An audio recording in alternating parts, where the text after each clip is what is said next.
Dead Island Retro Revenge is a 16-bit beat-em-up added to the Dead Island franchise as part of the Dead Island Definitive Edition collection. This game feels like it was just really quickly thrown together to try to get people to buy the ports of Dead Island and Dead Island Riptide again on a new console, and I have really mixed feelings about this game. Before we go any further, I would like to give a quick shout out to my YouTuber friend NGP Odd Gaming for requesting a Dead Island review. You'll probably like his vids if you like mine, so a link to his channel is down in the description. Dead Island Retro Revenge has 3 main modes: Story, Marathon, and Survival. In theory, the game can be beaten in less than an hour and a half if the player is skilled enough, but it took me close to 4 hours. The story is about a man trying to save his cat who's been catnapped, I won't spoil the ending, during the zombie apocalypse, and he goes on a quest to save his 4-legged companion from its captors. The story consists of 3 chapters, and each chapter consists of 8 levels, so 24 levels in total. The first 20 levels took me about an hour and a half to get through, but after that the difficulty really cranked up. With each chapter, new enemies are introduced, with the first chapter only containing zombies, the second chapter introduced human enemies with guns and grenades, while the final chapter introduced human gang members, the most difficult and dangerous enemies, requiring special combos and very precise timing to defeat them if they can't be avoided by lane changing. The last 4 levels of the game took me over 2 hours to beat, mostly from the insanely difficult final level, which I probably attempted close to 50 times, if not more. A lot of this game really came down to memorization and having fast reflexes. Knowing the ahead enemy layout will definitely help aiding in retries after dying, and you often have a second or less to react to a situation, so the game definitely keeps you on your toes.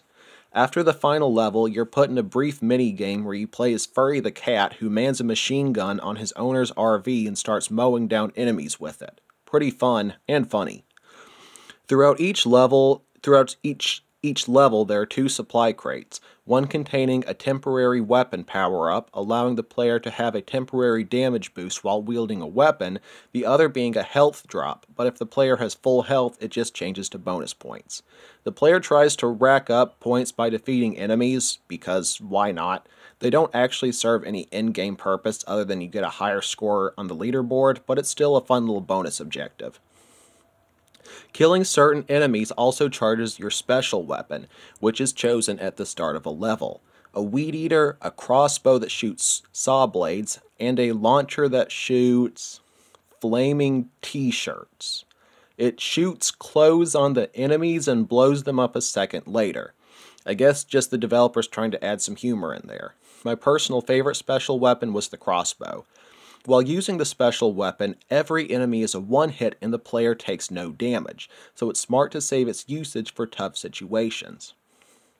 The marathon mode is the story mode, but it just ends whenever you die. I did 1 attempt and made it to the final level of Chapter 2.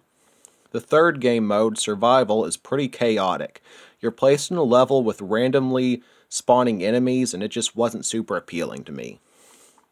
Discussing the graphics, well, what do you expect? It's supposed to look like a retro arcade game with the CRT TV screen option, but that can be changed from the settings. I personally just wanted to keep it on, and that would explain why the game isn't in full screen. Performance-wise, I never experienced any glitches, and the controls were very easy to learn, so no complaints.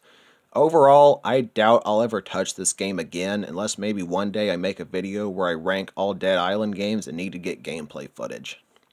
Is it a bad game? No, but I can't really recommend it unless you like older games from maybe the Sega Genesis era.